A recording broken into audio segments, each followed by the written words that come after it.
به نظرتون این تو چیه؟ بسته بندی اختصاصی همیشه برام جذابه. بیایم با هم آنباکسش کنیم. یه دقیقه بیاین. مرسی. نگهدار.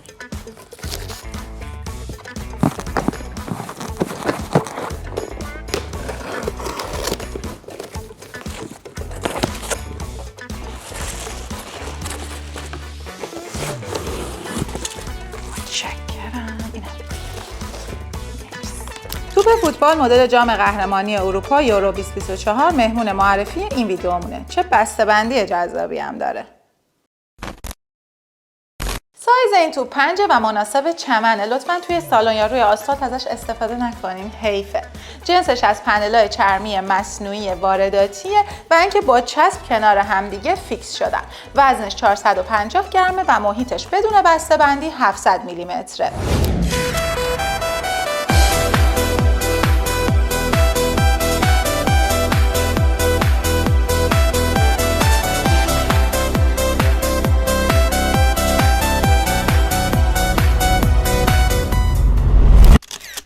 بلادر یا همون تویپ داخلش از جنس بیوتیله و نگهداری هوای خیلی خوبی داره.